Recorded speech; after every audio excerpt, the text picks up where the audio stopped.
Hello दोस्तों। तो आज हम आप सबको बताने वाले हैं DL.Ed द्वितीय सेमेस्टर मैथ अध्याय 7 अति लघु उत्तरीय प्रश्न। ये देखिए बहुविकल्पीय प्रश्न है, इसी के बाद अति लघु उत्तरीय बताएंगे। तो देखिए बहुविकल्पीय प्रश्न पहला क्या है,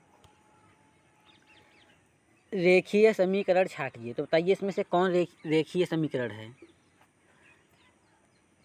तो इसका देखिए सही आंसर है ए, x + 8 = 27। क्योंकि देखिए इसको ऐसे भी लिख सकते हैं, ये देखिए है x + 8 = 27 है, तो इसको लिख सकते हैं x = 27 - 8। इसका मतलब कितना हो जाएगा, ये x = 19 हो जाएगा। तो इसको मतलब ऐसे लिख सकते हैं x = 19। तो अब देखिए, और ये सब जो हैं ये सब रेखीय समीकरण नहीं हैं, ये तीनों जो हैं ये रेखीय समीकरण नहीं हैं। और जो ये पहला है ये रेखीय समीकरण है, क्योंकि लिखा है x + 8 = 27 है। इसलिए अगर ऐसे अगर लिखा होता y + 2 = 5 लिखा होता तो ये भी रेखीय समीकरण ही होता। तो ये जो पहला प्रश्न था, रेखीय समीकरण छाटिए, तो इसका देखिए पहला आंसर सही है, x + 8 = 27। तो अब देखिए दूसरा प्रश्न, समीकरण x + 7 = 13 का हल है। तो देखिए क्या लिखा गया है, x + 7 = 13 दिया है, तो इसका क्या हल होगा। तो देखिए यहाँ पर x बराबर लिखेंगे, ये जो 7 है इस 7 को इस साइड ले आएंगे तो क्या हो जाएगा, ये प्लस है तो माइनस हो जाएगा। यहाँ पर लिखिए 13 - 7, तो कितना आ जाएगा घटाने पर, 13 में से 7 जाएगा, कितना बचेगा, यहाँ पर देखिए 6 बचेगा। तो क्या आ गया, x = 6 आ गया। तो इसका देखिए सही आंसर है सी, 6 आएगा इसका आंसर। देखिए क्या था, समीकरण x + 7 = 13, इसका देखिए इसको हल करना है। तो x + 7 = 13 लिखेंगे। तो अब इसके बाद अब जब ये इस 7 को इस साइड लेकर के आएंगे तो यहाँ पर देखिए ये प्लस में है, तो क्या हो जाएगा, इस साइड आने पर माइनस हो जाएगा। तो 13 - 7 हो गया। अब देखिए 13 में से 7 जाएगा तो कितना बचेगा, 6 बचेगा। तो यही 6 लिखे हैं, तो इसीलिए इसका आंसर होगा सी सही। अब देखिए तीसरा प्रश्न, समीकरण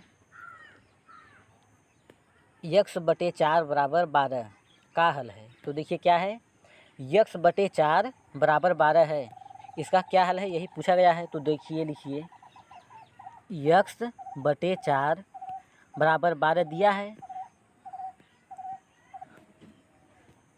अब देखिए जब यहाँ पर लिखेंगे x बराबर, तो क्या हो जाएगा बताइए, ये जो यहाँ पर 4 है, ये जो 4 है यहाँ पर, इसका गुणा इस 12 में हो जाएगा। तो क्या लिखेंगे, 12 × 4, तो क्या हो जाएगा गुणा कराने पर बताइए,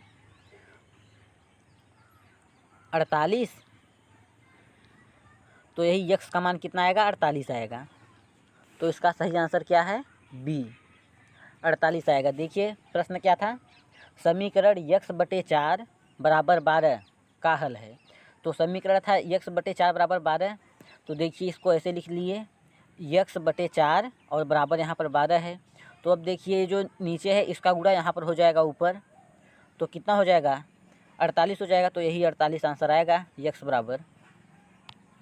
अब देखिए चौथा प्रश्न, यदि किसी समीकरण के दोनों पक्षों में समान संख्या को जोड़ा या घटाया जाए तो समीकरण का मान क्या होगा बताइए। अगर कोई समीकरण है उसमें देखिए कोई भी संख्या जोड़ा जाए या घटाया जाए तो उसका मान क्या होगा, जो संख्या जोड़ा जाएगा, जोड़ा या घटाया जाए, कोई भी संख्या जोड़ा या घटाया जाएगा तो उस समीकरण का मान क्या होगा बताइए, परिवर्तित होगा या अपरिवर्तित, उपरोक्त में से कोई नहीं या कुछ कहा नहीं जा सकता। तो देखिए इसका सही आंसर है अपरिवर्तित हो रहा है, इसका ए आंसर सही है। क्योंकि कोई भी समीकरण है उसमें जो जोड़ा जाएगा कोई भी परिवर्तन नहीं होगा जोड़ने पर। देखिए क्या प्रश्न था, यदि किसी समीकरण के दोनों पक्षों में जोड़ने पर कोई भी परिवर्तन होगा ही नहीं। क्योंकि जब देखिए ऐसे अगर लिखेंगे यहाँ पर x बराबर 2 लिखेंगे, अगर देखिए यहाँ पर अगर 2 जोड़ेंगे तो 2x हो जाएगा, 2x प्लस 2 होगा, x प्लस 2। अगर यहाँ पर 2 जोड़ेंगे तो, और यहाँ पर 2 जोड़ेंगे तो 4 हो जाएगा, तो कोई परिवर्तन नहीं होगा। उसके बाद इसमें से ले जाके देखिए, जैसे अच्छा बता रहे हैं एग्जाम्पल, देखिए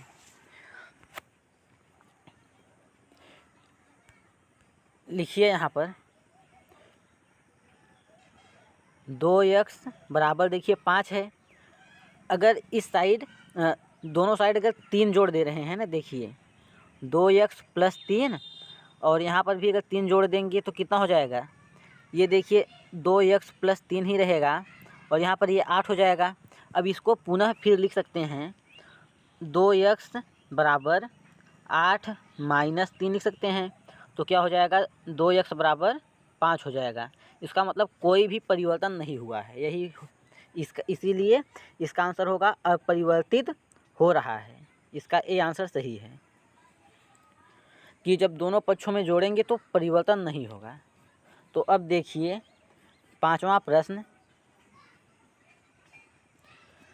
समीकरण 2x माइनस 8 बराबर 4 का हल है। 2x माइनस 8 बराबर 4 है, इसका बताइए क्या हल होगा। तो यहाँ पर लिखिए 2x माइनस 8 बराबर 4। तो देखिए यहाँ पर 2x इसको लिखिए और यहाँ पर बराबर। अब इस 8 को इस साइड लेकर के जाएंगे तो क्या हो जाएगा, ये माइनस है तो प्लस हो जाएगा। लिखिए 4 प्लस 8, तो अब क्या होगा, यहाँ पर देखिए लिखिए x बराबर, तो इसका मतलब है कि 2 गुणे x है, तो क्या हो जाएगा, 8 और 4 12 हो जाएगा। यहाँ पर लिखिए 12/2 हो जाएगा, क्योंकि ये इसको लिख सकते हैं 2 गुणे x लिख सकते हैं, तो ये 2 जो है नीचे आ जाएगा। अब भाग देने पर क्या आएगा, लिखिए x बराबर 6 हो जाएगा। इसका आंसर आएगा 6, x बराबर 6। देखिए जैसे 2x माइनस 8 बराबर 4 दिया है, तो इस 8 को इस साइड लेकर जाएंगे तो ये माइनस है तो प्लस हो जाएगा, तो यहाँ देखिए प्लस हो गया। अब 4 और 8 जोड़ने पर कितना होगा, 12 हो जाएगा। तो अब यहाँ पर है 2x बराबर 12 आया, तो जब x बराबर लिखेंगे तो क्या हो जाएगा, ये जो 2 है इस 2 का भाग हो जाएगा, तो 12/2 हो जाएगा। तो भाग देने पर कितना आया, 6 आया। तो इसका सही आंसर क्या है, 6। अब देखिए अगला प्रश्न, ऐसे समीकरण जिसमें चर राशि का घातांक 1 होता है कहलाता है। बताइए क्या कहलाता है। जिस चर राशि का घातांक 1 हो तो उसको क्या कहते हैं, द्विघात समीकरण पहला ऑप्शन है, और दूसरा है अरेखीय समीकरण, और तीसरा है रेखीय समीकरण, और चौथा है इनमें से कोई नहीं। तो देखिए जिस चर का घात 1 होता है उसको कहते हैं रेखीय समीकरण। इसका सी आंसर सही है। अब देखिए 7वां प्रश्न, बीजीय समीकरण में बाएं पक्ष के व्यंजक का मान तथा दाएं पक्ष के व्यंजक के मान आपस में सदैव होते हैं। बताइए, दाएं पक्ष और बाएं पक्ष का मान सदैव क्या होता है, भिन्न।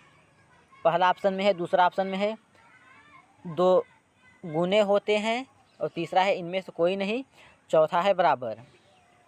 तो देखिए इसका सही आंसर है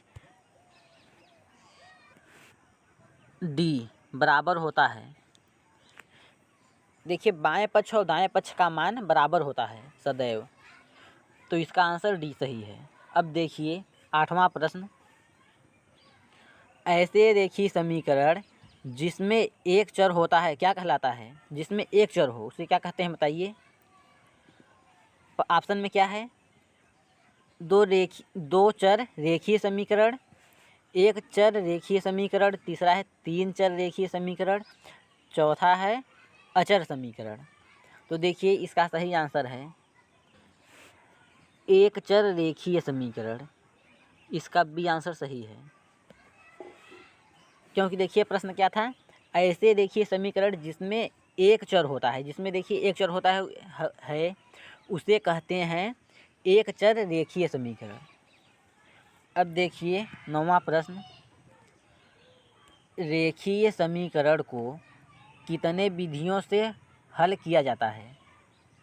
देखिए ऑप्शन में क्या क्या है, 4, दूसरा है 2, तीसरा है 1 और चौथा है 3।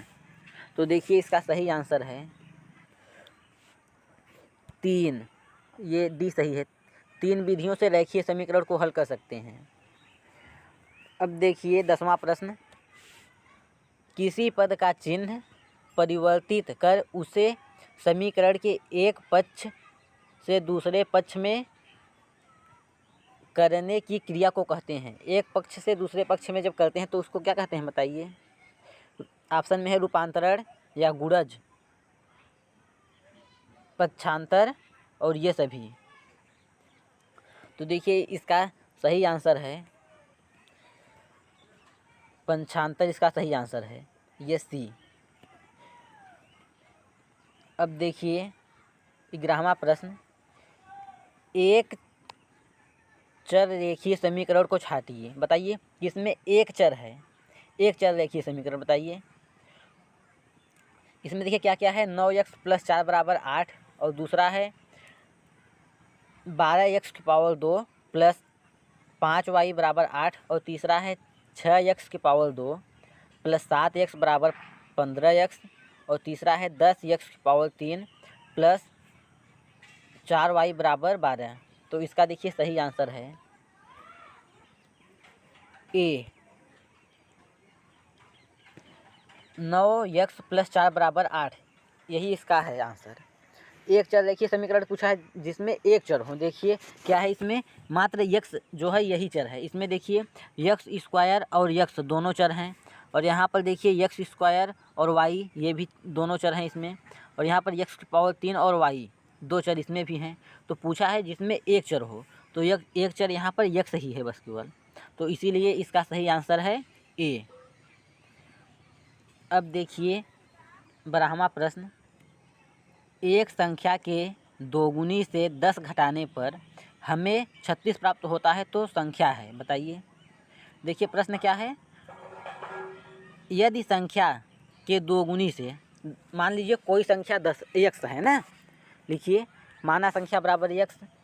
तो यहाँ पर लिखेंगे कोई संख्या मान लिए हैं x। तो देखिए क्या कह रहा है, एक संख्या के दोगुनी से, जैसे जब संख्या मान लिए हैं x तो उसमें जब 2 का गुणा करेंगे 2x हो जाएगा। और क्या कहा है 10 घटाने पर, इसका मतलब -10 बराबर कितना हो जा रहा है 36 हो रहा है।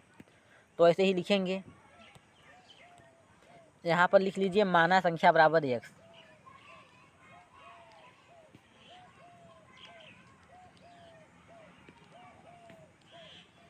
जब संख्या देखिए मान लिए हैं x, तो जब दो गुना करेंगे तो 2x हो जाएगा। अब इसमें देखिए 10 घटाने पर यहाँ देखिए -10 कर दिए, कितना प्राप्त हो जा रहा है 36। तो संख्या पूछ रहा है कि ये x क्या है बताइए। तो अब इसको देखिए ऐसे लिख सकते हैं 2x बराबर, ये माइनस में है इस साइड ले जाएंगे तो क्या हो जाएगा प्लस हो जाएगा। लिखिए 36 + 10, यहाँ पर लिखिए 2x बराबर कितना हो जाएगा, जोड़ लेंगे तो 46। और अब यहाँ पर लिखेंगे x बराबर तो क्या हो जाएगा 46/2, भाग देने पर कितना आ गया बताइए, x बराबर 23 आ जाएगा भाग देने पर। तो इसका सही आंसर क्या है, ये सी 23 आएगा। देखिए इसे प्रश्न क्या था, एक संख्या के दोगुनी में से 10 घटाने पर 36 प्राप्त होता है तो संख्या ज्ञात करना था। तो यहाँ पर देखिए मान लिया संख्या x है, तो उसमें देखिए 2 गुना, तो 2 गुना का मतलब क्या हो जाएगा 2 का गुणा हो जाएगा, तो 2x हो गया। उसके बाद 10 घटाने पर, तो -10 कितना प्राप्त होता है 36, तो बराबर 36। अब देखिए ये संख्या पूछ रहा है कि कितना होगा जो ये x लिखे हैं माने हैं, तो इसको पूछ रहा है तो क्या लिखेंगे 2x - 10 बराबर 36। तो इस 10 को इस साइड ले जाएंगे तो क्या हो जाएगा, माइनस है तो प्लस हो जाएगा। तो अब जोड़ लिए 36 और 10 कितना हो जाएगा 46। तो अब यहाँ पर x बराबर लिखेंगे तो ये जो 2 है ये 2 यहाँ पर नीचे आ जाएगा, तो भाग कर देंगे कितना आ गया 23। तो इसका ये सी आंसर सही है। तो आज के लिए इतना ही। Thank you. अगले लेक्चर में आप सबको अति लघु उत्तरीय प्रश्न बताएंगे।